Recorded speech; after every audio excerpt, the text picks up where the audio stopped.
नमस्कार साथियों। आज फिर हम उत्तराखंड पात्रता परीक्षा यूटेट के लिए कुछ महत्वपूर्ण प्रश्नों पर डिस्कस कर रहे हैं। कल हमने देखे थे 15 महत्वपूर्ण प्रश्न। उसी श्रृंखला में आज हम कुछ और प्रश्नों को लेकर आए हैं और देखते हैं महत्वपूर्ण प्रश्न कौन कौन से हैं। आइए देखते हैं। और आज का पहला क्वेश्चन है कि पुराणों में किस प्रकार की ऐतिहासिक जानकारी मिलती है। पुराणों में किस प्रकार की ऐतिहासिक जानकारी हमें मिलती है।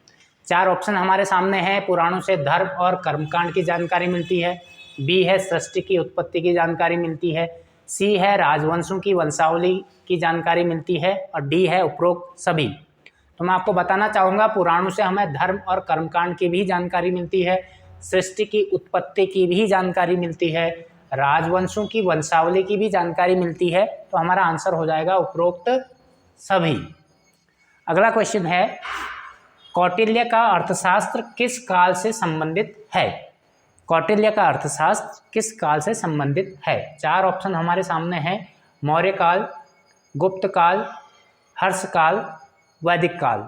तो कौटिल्य का जो अर्थशास्त्र है वो मौर्य काल से संबंधित है और कौटिल्य जो थे वो चंद्रगुप्त मौर्य के प्रधानमंत्री थे। अगला देखते हैं। अगला क्वेश्चन,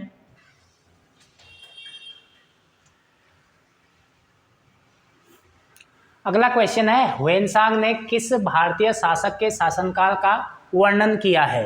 ह्वेनसांग ने किस भारतीय शासक के शासनकाल का वर्णन किया है। 4 ऑप्शन हमारे सामने हैं। चंद्रगुप्त मौर्य, समुद्रगुप्त, हर्षवर्धन और अशोक। तो इसका राइट आंसर हो जाएगा हर्षवर्धन। ह्वेनसांग जो थे हर्षवर्धन के शासनकाल में भारत आए थे। इन्होंने हर्षकालीन सामाजिक व्यवस्था का उल्लेख किया है। अगला क्वेश्चन है, कालिदास का अभिज्ञान शाकुंतलम किस काल की सांस्कृतिक झलक प्रस्तुत करता है। 4 ऑप्शन हमारे सामने है। वैदिक काल की, मौर्य काल की, गुप्त काल की और मुगल काल की। तो हमारा राइट आंसर हो जाएगा कालिदास का जो अभिज्ञान शाकुंतलम है वो गुप्त काल की जो है सांस्कृतिक झलक प्रस्तुत करता है। अगला क्वेश्चन देखते हैं।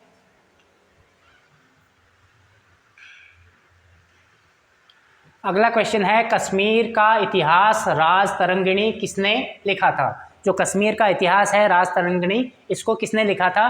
4 ऑप्शन हमारे सामने है। बाणभट्ट, मेरुतुंग, कल्हण और विष्णु शर्मा। तो कश्मीर का जो इतिहास लिखा था वो थे इतिहासकार कल्हण, जिन्होंने कश्मीर की स्थिति का वर्णन किया था।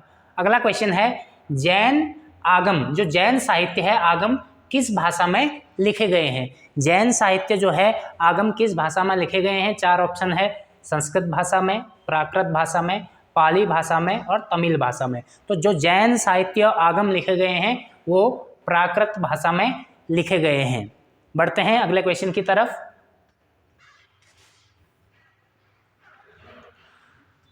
अगला क्वेश्चन है हमारा, प्रयाग प्रशस्ति इलाहाबाद शिलालेख की रचना किस कवि ने की थी। तो प्रयाग प्रशस्ति की रचना किसने की थी। 4 ऑप्शन है। कालिदास, बाणभट्ट, हरिसेन और कौटिल्य। तो प्रयाग प्रशस्ति की जो रचना की थी वो की थी बाणभट्ट जी ने। ठीक। अगला क्वेश्चन है, अल-बरूनी भारत किस शासक के समय आया था।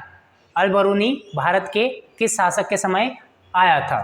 ठीक है। तो अल-बरूनी 4 ऑप्शन है। मोहम्मद गजनवी, शेरशाह सूरी, अकबर, औरंगजेब। तो अल-बरूनी जो था मोहम्मद गजनवी के समय भारत आया था। अगला क्वेश्चन है,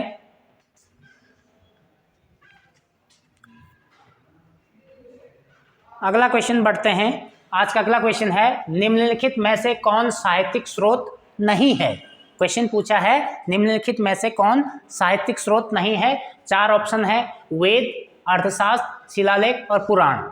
तो हमको देखना है, वेद साहित्यिक स्रोत है, अर्थशास्त्र जो है ये भी एक लिटरेचर सोर्स के अंतर्गत आता है, शिलालेख लिटरेचर सोर्स के अंतर्गत नहीं आता है, पुराण भी एक साहित्यिक स्रोत है। तो राइट आंसर हो जाएगा शिलालेख। शिलालेख जो है पुरातात्विक स्रोतों के अंतर्गत आते हैं।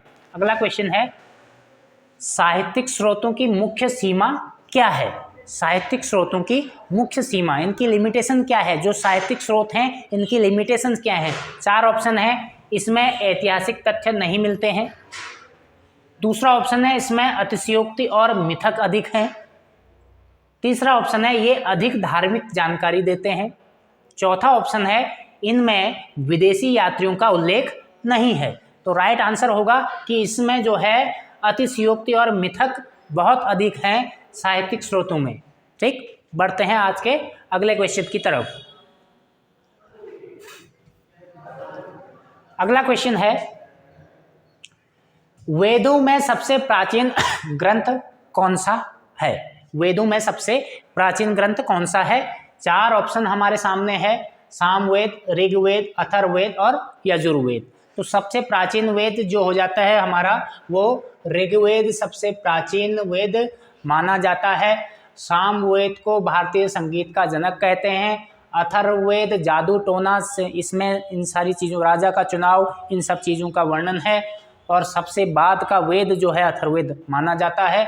यजुर्वेद जो है दो शाखाओं में बटा है, कृष्ण यजुर्वेद और शुक्ल यजुर्वेद, और यज्ञों के विधान के नियम इस यजुर्वेद में दिए गए हैं। अगला क्वेश्चन है त्रिपिटक किस धर्म से संबंधित है?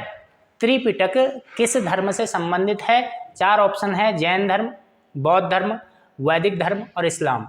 तो त्रिपिटक जो है बौद्ध धर्म से संबंधित ग्रंथ हैं। बढ़ते हैं अगले क्वेश्चन की तरफ।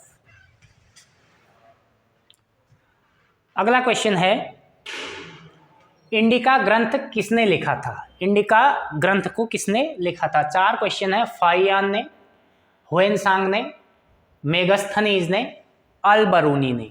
तो चार ऑप्शन हैं। तो राइट आंसर हमारा जो है इंडिका को लिखा था मेगस्थनीज ने, जो सेल्यूकस निकेटर के राजदूत थे और चंद्रगुप्त मौर्य के दरबार में आए थे।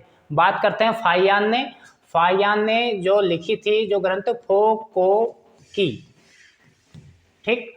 हुएनसांग ने सी यू की, हुएनसांग का ग्रंथ। मेगस्थनीज का इंडिका है और अल बरूनी का किताब उल हिंद, किताब उल हिंद, ये अल बरूनी की रचना है। अगला क्वेश्चन है फाहियान भारत के किस शासक के समय भारत आया था?